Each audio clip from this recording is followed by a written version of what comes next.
नमस्कार सभी को, मैं doctor Neha, practising doctor at Bharat homeopathy.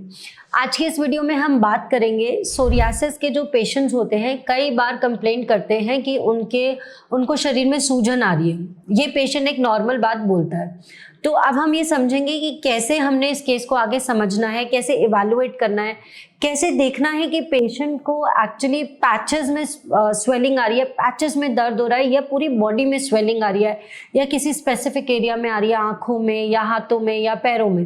तो हम केस को इवैल्यूएट करना सीखेंगे। तो अगर आप सोरियासिस के पेशेंट हैं और आपको कहीं पे भी सूजन है तो वीडियो को ध्यान से देखना है और समझते रहना है कि मैं किस स्टेज पर हूँ। ठीक है, हम बात करते हैं एक ऐसे पेशेंट के बारे में जो कि सोरियासिस का पेशेंट है और कह रहा है कि मुझे पैचेस में बहुत ज़्यादा इन्फ्लेमेशन हो रही है और सूजन हो रही है और दर्द हो रहा है। ऐसे केसेस जो होते हैं एग्रेवेटेड केस ऑफ सोरियासिस होते हैं। ये किसी भी टाइप का सोरियासिस इनको हो सकता है।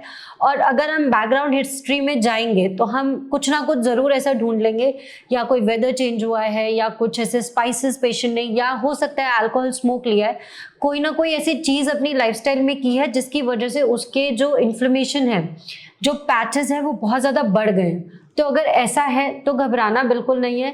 ये एक टेम्परेरी फ्लक्चुएशन है, टेम्परेरी सूजन आई है, सही दवाइयाँ, सही लाइफस्टाइल फॉलो करनी है और दोबारा जो गलती आप एक बार कर चुके हैं उसे दोबारा नहीं करना है। अब हम दूसरा केस समझते हैं। ऐसा सोरियासिस का केस है जिसके पैचेस में सूजन है और उसको बहुत शिवरिंग हो रही है, ठंड लग रही है और दिल भी जोर से धड़क रहा है। तो ऐसे केसेस जनरली एरिथ्रोडर्मा सोरियासिस की कैटेगरी के होते हैं।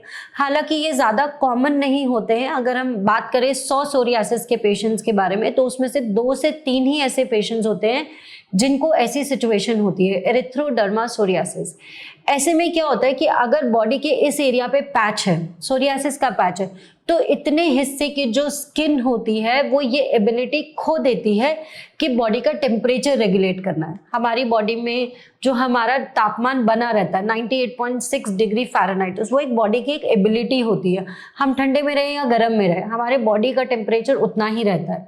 और इसमें एक रोल बहुत हद तक स्किन का भी होता है। अगर स्किन अपनी ये एबिलिटी खो दे तो आपकी स्किन की ये जो प्रॉब्लम है, ये जहाँ जहाँ सोरियासिस है वहाँ वहाँ ये एबिलिटी चली जाती है। अब बॉडी को तो अपना टेम्परेचर रेगुलेट करना है, अगर स्किन नहीं करेगी तो दूसरे मैकेनिज्म से करेंगे।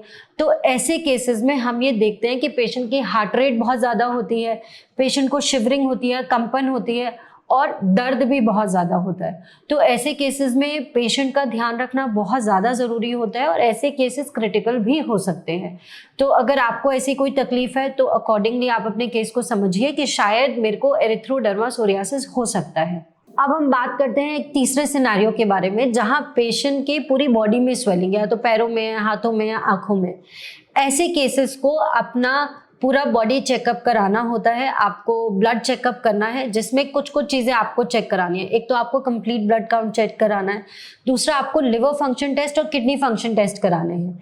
ऐसा किस लिए? हो सकता है कि आप सोरियासिस के वो पेशेंट है जिन्होंने बहुत समय से एलोपैथिक मेडिसिन खाया है।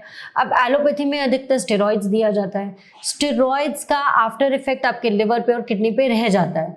तो हमें ये देखना है कि किसी भी तरीके का किडनी में या फिर लिवर में कोई डिस्फंक्शन है तो नहीं, कोई परेशानी तो नहीं है।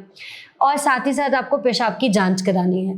पेशाब में ये देखना है कि कोई किडनी का डैमेज तो नहीं है जिसकी वजह से पेशाब में प्रोटीन का लीकेज हो रहा है, जिसे हम प्रोटीनूरिया कहते हैं। तो ये कुछ रीजंस हो सकते हैं। तो क्या समझे, एलएफटी कराना है, केएफटी कराना है और कंप्लीट ब्लड काउंट कराना है और यूरिन टेस्ट कराना है। साथ ही साथ आपको अपना थायराइड भी चेक करना है। कई बार क्या होता है कि सोरियासिस के केस में कोई ना कोई एसोसिएटेड एंडोक्राइनोलॉजी डिसऑर्डर होता है और अगर आप फीमेल पेशेंट है तो ज़्यादा चांसेस हैं कि आपको थायराइड डिसऑर्डर हो सकता है। तो आपको अपना थायराइड का टेस्ट कराना है, टीएसएच की वैल्यू को देखना है कितना है। अगर नॉर्मल से ज़्यादा है इसका मतलब आपके शरीर में थायराइड के हार्मोन की कमी है और उसकी आपको पूर्ति करनी है दवाइयों से। ऐसे आपको देखना है कि आप किस कैटेगरी में फॉल कर रहे हैं और आपको सोरियासिस में स्वेलिंग क्यों हो रही है। अगर फिर भी आपको समझ नहीं आ पा रहा है और आप बहुत ज़्यादा स्वेलिंग की कंप्लेंट को सफ़र कर रहे हैं तो आप हमारी टीम से कॉन्टैक्ट करिए and we will be there to help you and we will guide you कि क्यों आपको सूजन आ रही है और उसका बेस्ट क्या सॉल्यूशन किया जा सकता है। Thank you.